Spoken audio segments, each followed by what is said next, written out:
Okay, uh, let's just pause for a sec and not forget what we're doing here. So, this is an intro to philosophy class, and we're studying Nietzsche because he's really the first thinker, I think, uh, that we encounter intuitively when we begin to philosophize. What's Nietzsche saying here? He's basically questioning everything. He's questioning the deepest and most fundamental values that we hold dear as Westerners, as people from Western culture, as Americans. God, right?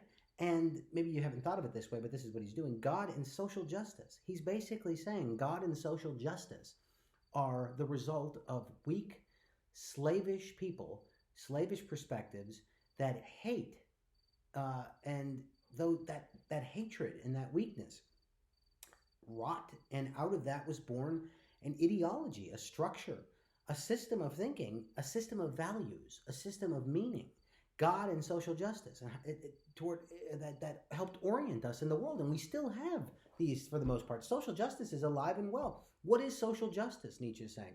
Nietzsche is saying social justice is nothing more than the victimizer perspective or dichotomy, that is good and evil, victimizer evil, those with power evil, oppressor, and oppressed good. And that value system comes out of a weak perspective of hatred, because only hatred can only be born out of weakness. Okay, so that's what he's saying. He's questioning the deepest values of our culture, and he's giving a kind of origin or genealogy of social justice and God.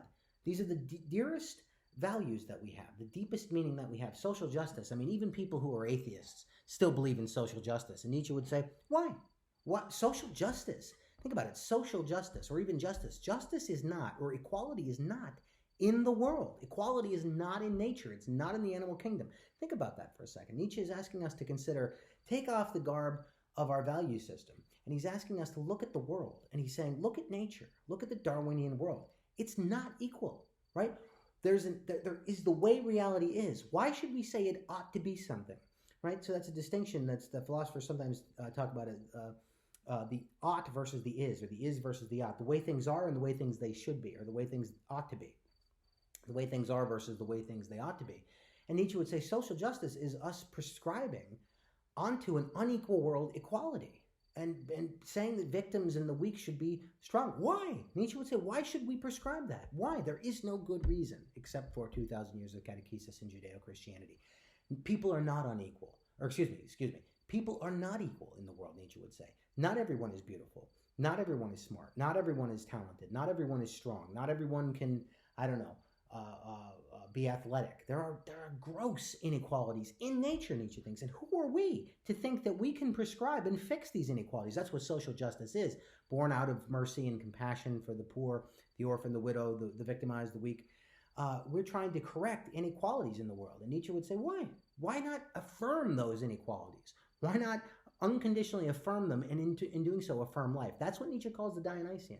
The Dionysian takes things as they are, not as they should be.